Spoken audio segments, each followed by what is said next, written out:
Carl is next. Carl says, Lauren, this is a recording I made at my local homeware store. Management to the tills, please. Management to the tills. A Europop classic is coming. It should instantly, says Carl, be recognised as Erasure's opening bar to their synth classic drama. Management to the tills, please. Oh my God. Love it. Management to the tills. Imagine if Vince Clarke shows up. He is Erasure's management. That would be right. Carl says, at the best, keep it teletext, keep it blocky. Thanks for that auto signature. Hello and welcome to another episode of Teletext People. This particular episode is with Paul B. Davis, who was kind enough to have a chat with me about his philosophy on art and how he developed the Rotterdam Festival website, which was left as a legacy site for the likes of me to come along and discover, then get into teletext in our own way. He's a lecturer at Goldsmiths College in London. He's a demo scener and a chiptune composer, as well as an artist, and I had great pleasure in speaking to him and finding out about his philosophy on art and his other endeavours that he's got up to. You can visit paulbdavis.com, and also if you do a search of his name on Google, you will find plenty other things that he's done, like Beige Recordings, which is his chiptune label, and some other projects that he's handled as well with Nintendo and Commodore. Without any further ado, let's get straight into the interview. How did you? What was your first experience of teletext? What got you into that field in the first place? Teletext was not part of my experience growing up. Maybe it existed on some TV network somewhere in some regions of North America, but not in my town. So the first time that I ever came across it was in Germany in 2001. I had a kind of record label and art collective at the time called Beige, and we had been invited overseas for the first time to show work and do a performance or whatever. And I'd never been out of the States before. So when I got to, it was in Munich, and when I got there, I was just flipping through TV channels. I guess because I'd never been outside of the U.S., I had no idea what anything was like anywhere else, like Mediascape or otherwise, and you might, in that situation, you flip through, well, I do anyway, I flip through local TV in the same way you might, watch people on the street from a sidewalk cafe, just to sort of get your bearings in the landscape. And, I came across teletext pages, which I'd never seen before. I would say it stopped me in my tracks. Just thinking, what is this? Because aesthetically, they were similar to projects that I had been working on for some time. So, I'd been hacking Nintendo NES systems for a couple of years to do sound and video installation. My record label had released a vinyl record called the 8-Bit Construction Set, which, one side was all done on an Atari 800 and the other side was all done on a Commodore 64. So I was interested in looking at what even in the early 2000s were obsolete technologies to try to unlock new meaning out of them. So when I saw something that I'd never seen before, sort of in the same aesthetic area, I was obviously very curious. And I was invited, I should say we were invited to Germany by someone that I'd met online through sharing music and stuff with, named Dragon. His name was Dragon Espenscheid. And I was just like, Dragon, what the fuck is this? He was like, you've never seen teletext before. And I said no. So he explained to me what it was and a little bit about how it worked and maybe a bit of its cultural importance. And I think he was also explaining that, by the time that this was happening in 2001, it's, I don't know, its influence was waning, I suppose. High-speed internet was on the horizon, and AOL was doing very well, and sort of the first wave of non-specialists had flooded the internet, for a few years at this point. So you didn't really need to check teletext for the latest scores or news updates, but a lot of people still did. And there was also a lot of niche advertising, travel holidays, gambling, phone sex. So I don't know, there was still a kind of target market, I guess, commercially. It was still providing news and updates, quite up to the minute stuff, and it looked the way it did. So that's what Dragon explained to me. And that moment in Munich in 2001 was my first experience with ever seeing it in general.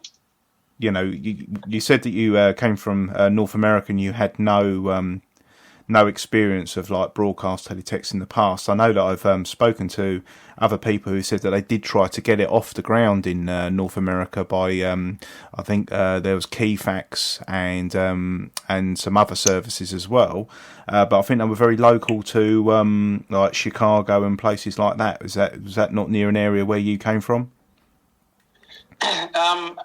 Well, I'm from a city called St. Louis, so Chicago is miles and miles away.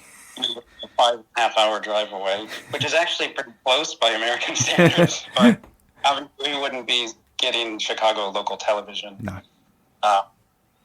So yeah, like in terms of 8-bit or low resolution character representation, yeah, I grew up like pre-internet doing BBS message boards. I was definitely involved in BBSs as an early teen. I got my first, thanks to a BBS sysop friend when I was a teenager, they gave me a dial-up account at the local university. So I remember using the Lynx browser about 1994 to surf the web. So, I mean, and all those experiences were, I would say, influential to my understanding of not just like display of information on a screen, but creative potential. So one of the things I really liked about the BBS stuff was all the art, the loading screens, the ANSI art and ASCII art crews, tracker crews, demo scene stuff.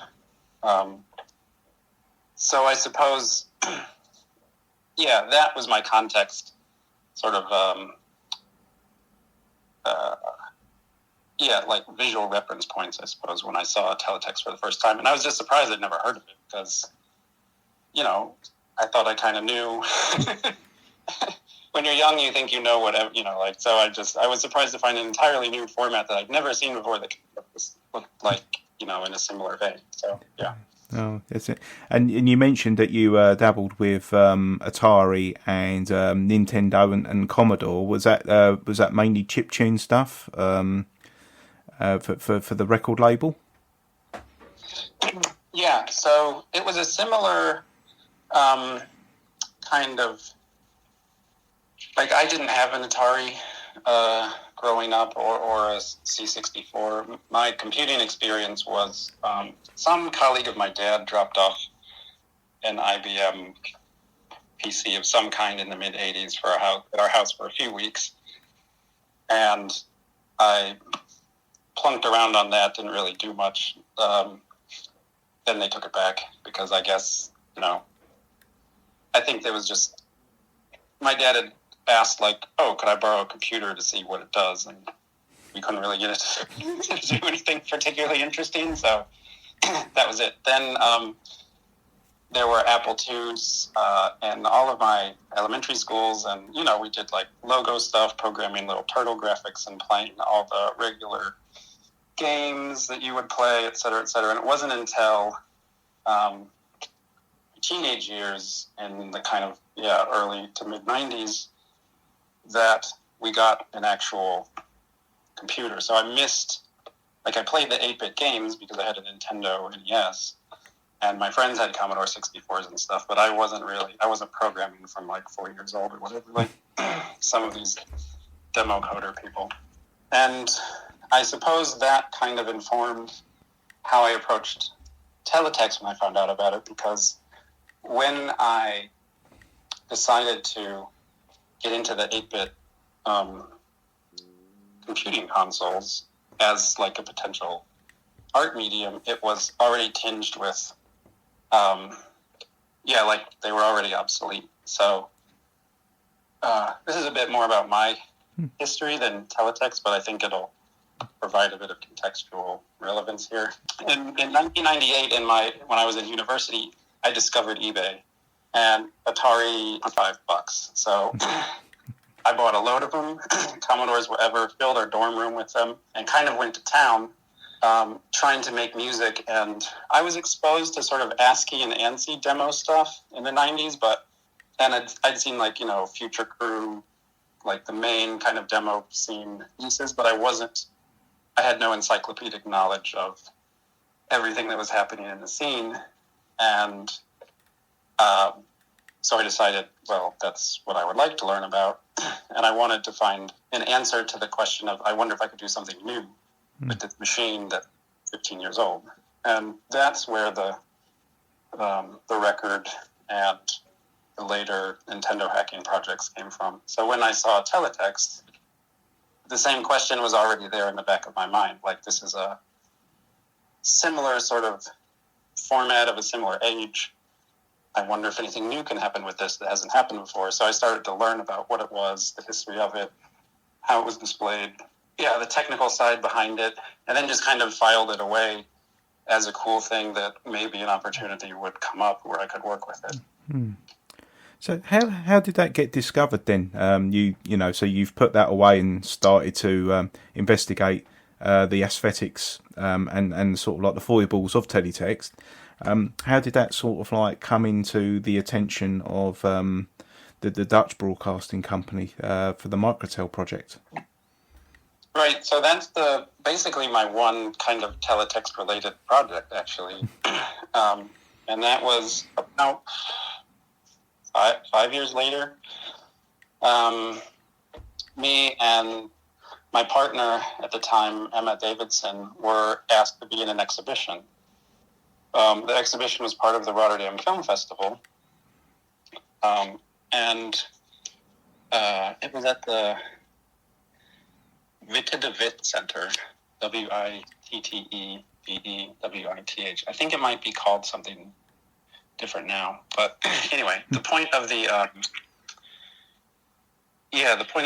exhibition was sort of asking about alternatives to a sort of renewed potential of television. That was the brief. They sort of said, you guys can do whatever you want, make a new work for the exhibition, but it's probably good if it has something to do with TV and you do something in a unique way. So we thought about it and just thought, well, why don't we do something with teletext? And it was it was just as simple as that. And we were trying to think about, well, what should we just make some work with teletext? How would we do that at this point? What we started to learn is actually teletext wasn't a particularly open format. As we researched the same simple question of how might we make something with it, we found technical documentation about formats and stuff, but if you actually wanted to make something, you kind of had to pay a lot of money to get a very niche software with a USB dongle, and that was in 2006. And the only people who could afford the software were TV stations, and that was on purpose. And so I suppose the artistic intention behind this potential work became not like, how could we make a specific thing, but, well, how might we unlock teletext for anyone to make something? Because right now, anyone can't. Yeah, that's how we came up with sort of the idea of maybe we can make our own teletext TV station of some kind. That's how we then were introduced to the technical team at NOS, and that's how the project sort of, got the ball rolling. What ended up happening is we found cybertext off some like archive site of a Polish television broadcaster or something like that. I can't remember honestly where I found it, but it was the only. It's not open source, but it was the only freely available teletext software I could find. Because when we met with the NOS people, they kind of said, yeah, here's what we use, but we'd have to sort out getting you a license, and it's expensive, and you have to take this hardware dongle back to London, and blah, blah. So, yeah, we found cybertext. I explored it for a bit. I realized that the native cybertext file format was different from the file format that NOS used, so I wrote a small program to convert between the two. And then that became the project, is making an open call, putting a tutorial online, putting cybertext online, and people made stuff, sent it to me, I converted it, and sent it to NOS to broadcast. That was broadcast actually live on their teletext system, wasn't it, on certain pages? And it was incredible because that legacy software that you had provided for people to share artwork to is in fact was the only open source teletext program that I and some other teletext artists could find a few years later. So it was thanks to the software that you left on that legacy site from the which closed in 2006 that we were able to make teletext again. And then a few people did come in afterwards and reverse engineer and make some teletext online software available free to use, which didn't require that stonking huge license fee, because that was the thing that prevented people from playing with the art form. So really, without blowing smoke up your backside, Paul, you democratized teletext for the masses. Well, I'm obviously glad to hear that, because that was the intention behind the project. And the format of the work as it was displayed was that NOS gave us 5 or 6 pages to use. And then each page had a kind of theme. So I think there were 2 pages of user submissions, and each page would have had, I think, 5 individual teletext pages a day that was, rotated through, and then every day we changed them, so it was a different 5. There was one page that was just a static guide to the exhibition and the festival and what we were doing.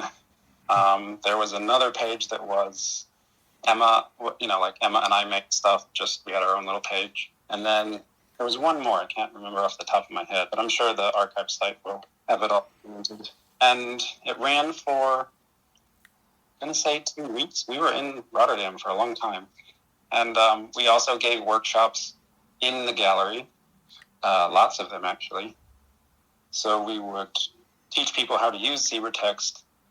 We gave tutorials, we had people making pages, and then if anyone after a workshop wanted to, they would just submit it and put it in the pool of public submissions to be broadcast by NOS, and it would be up on TV all around the Netherlands, and suppose Europe at that time, because I think they were already putting teletext pages on their website for anyone to see.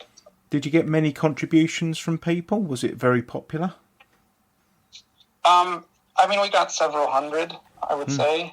I don't know if that means it was popular or not, but certainly we had way more material than we had time to broadcast the material. So, and we continued to get many, many submissions after the project was ended. It was only up sort of for the run, slightly extended over the run of the film festival, if I remember correctly, but it wasn't, a sort of 2 sort of thing. And we archived everything. I think originally we had maybe intended to release everything we received as a DVD, but didn't get around to it. And I think I was not happy about what DVD compression would do to a teletext image. So maybe that was one of the reasons I didn't get around to it. I would say that a number of the people who did contribute were either people that I kind of knew of or knew about, either through music and chiptunes or through sort of net art stuff. That was maybe about half of the contributors. And the other half were people that just found it, heard about it, came to a workshop. I don't know, general public sort of, that were unknown to us previously. I would also, to add a slight tangent to that, when we, in doing the project and in meeting with the NOS technical team, we were, in my opinion, quite lucky to be able to speak with and work with what remained of the old guard, at least in NOS, of the engineers who were there when teletext was rolled out.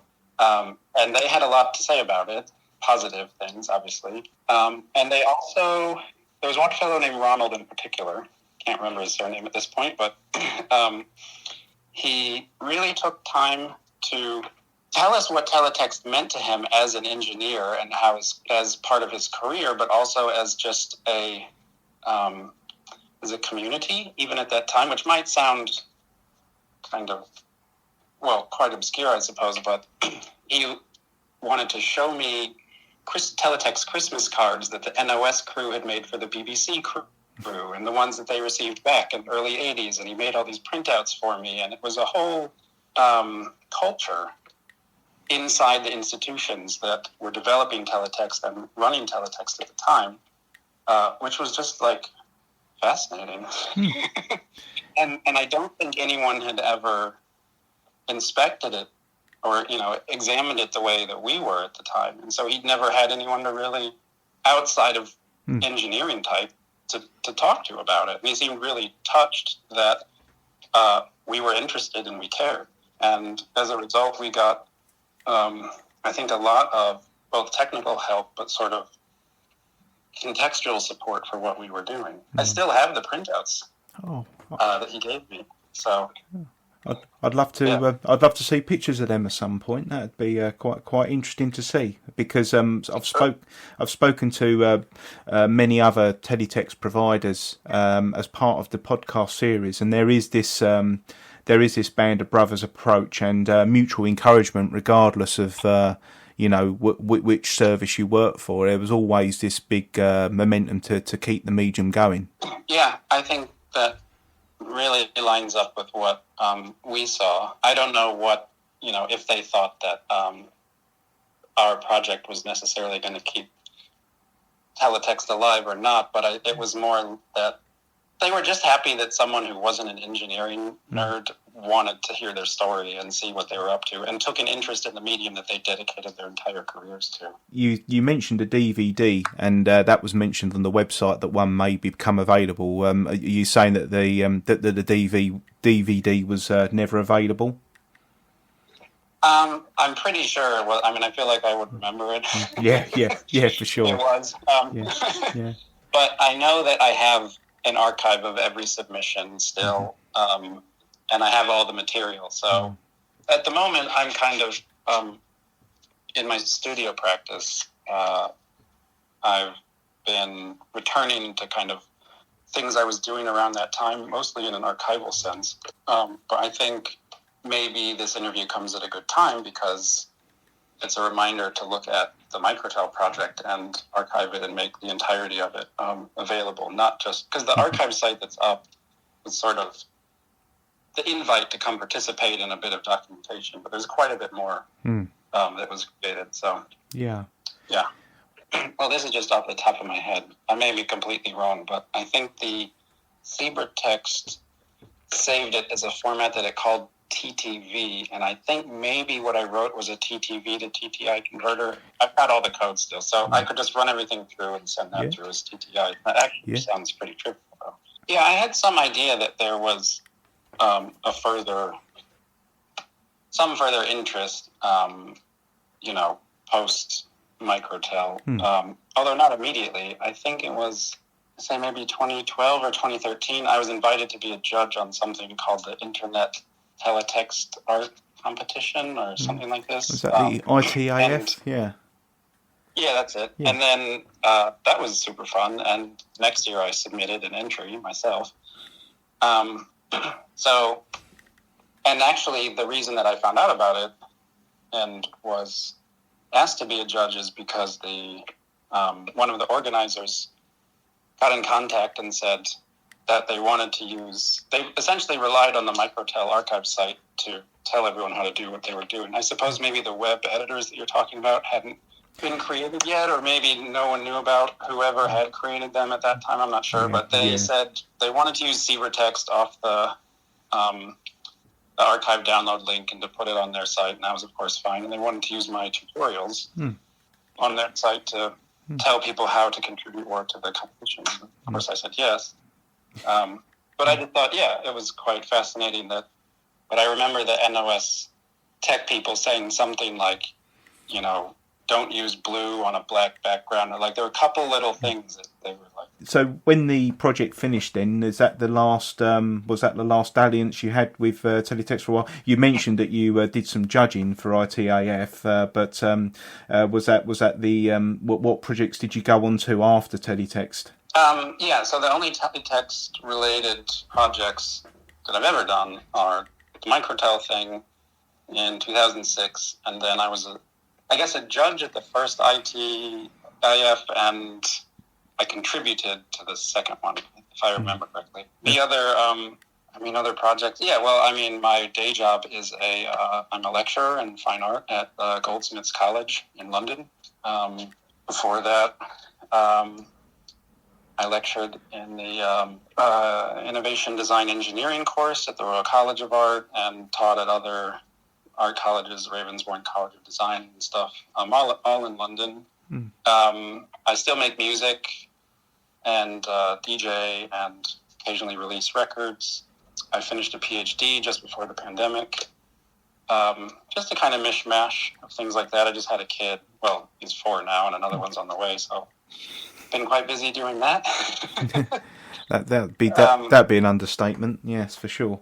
So but I suppose one of the threads that's always been through at least my artwork, probably my music too, I suppose, but the art stuff is finding a system that's maybe closed, underappreciated, or has, shall we say, aesthetic potential that I feel hasn't been fulfilled for whatever cultural or historic reasons, and opening it. That's it.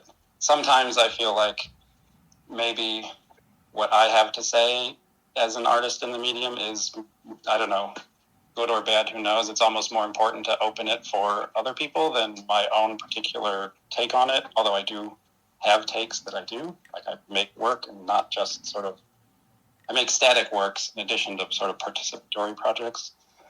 But the thing that I really like to do is just to dig into something and open it up and I suppose make it available to both myself and anyone else on the planet who could possibly be interested in it. So that has extended to obviously, the 8-bit music stuff, hacking Nintendo cartridges, glitching videos, using hex editors and assembly language. I wrote a PhD on how we might evaluate digital art, in the sense that what do we gain by understanding, looking at the code of works instead of just the surface of works. That's, I think, been one of the main threads. And the teletext thing obviously slotted right into that sort of practice because the project did, we just talked about the project, it was a public project trying to make available this becoming obsolescent technology in a way that it never was. So it's sort of a hypocritical tale, really, isn't it? It's sort of like you've left your project left the scrolls in the cave, and then other people had figuratively uncovered them a few years later. Maybe that's what art is all about. Well, I think certainly it can be. It's art is a pretty wide and paradoxical field. But in my case, I don't like to feel that I'm saying something or doing something that someone else couldn't also do if they were interested in some way. That sounds kind of vague, but I suppose I mean that often if I have a solo show in a gallery, I will put a computer in the space, put all the software I made on the computer, to create every work, and a tutorial in there detailing how I did it. And if you want to do it too, here you go. And here's a printer or a USB stick, or, no one uses CDs anymore, but at the time a CD burner to take away the thing that you made if you want, that sort of thing. And actually, Lecture Lab, so my partnership with Emma Davidson, we were already doing all these kinds of digital art and art workshops around England before we did the Microtel project. So we'd gotten some funding from Channel 4 to do a whole series. We basically went on tour all around England and did like circuit bending and kind of game hacking and basic electronics and soldering for kids and stuff. And so DJ workshops, music production workshops, especially music production workshops for women.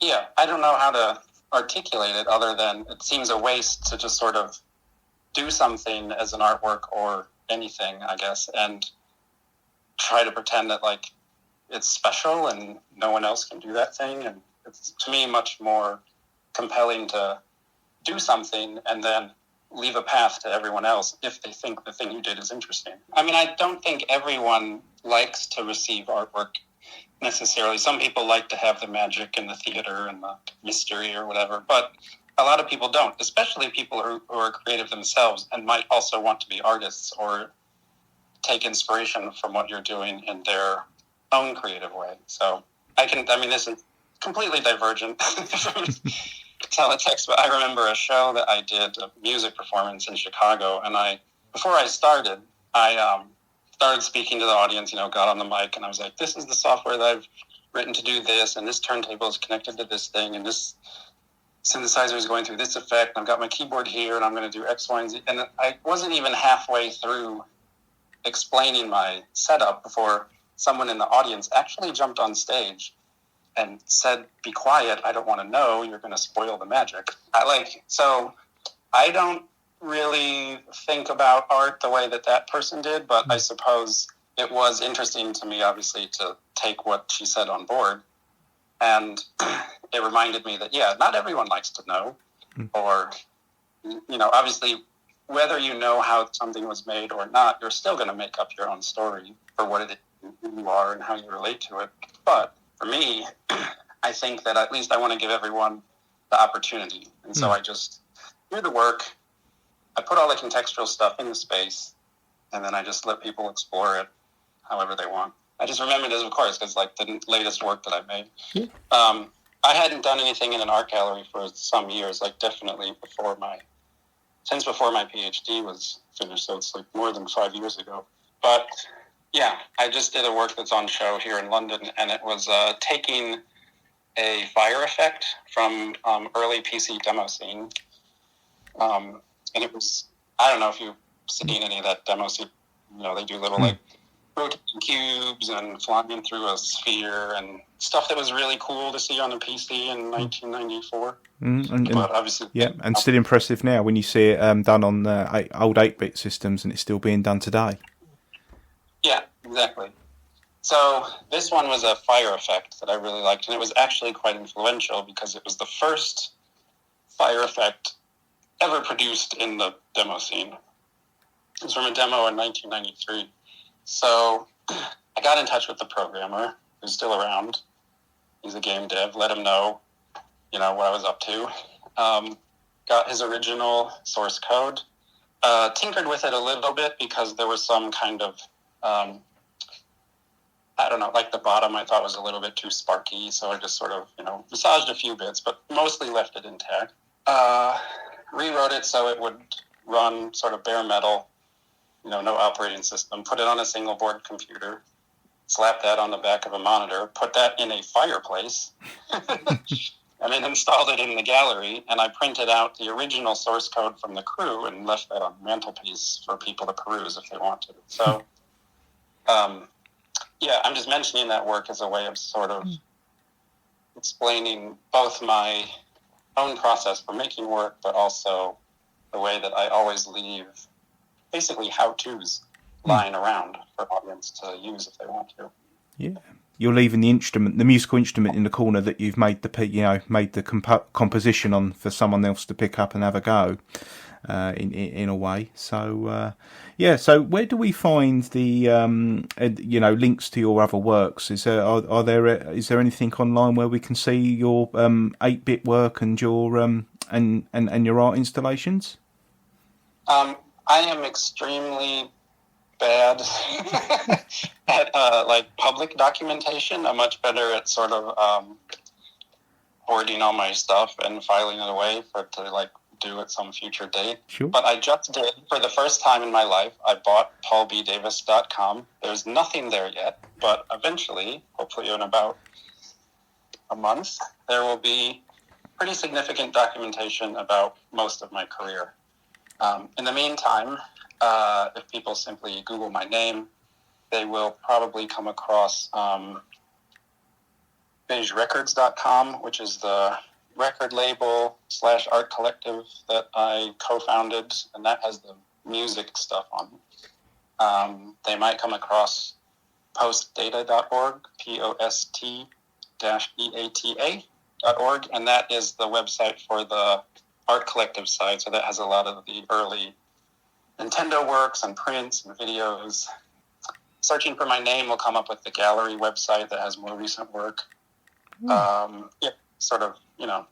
Sadly, Google is your friend more than I can actually direct you to stuff. But if your listeners can be patient and allow me to actually put up my own website for the first time in my life, hopefully they'll find a lot of work that might be compelling for them.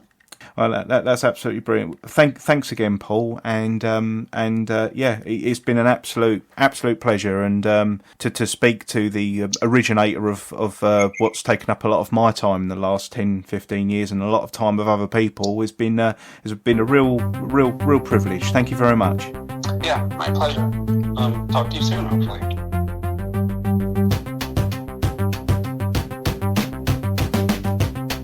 And again, a very big thank you to Paul B. Davis for contributing to this episode of Teletext People.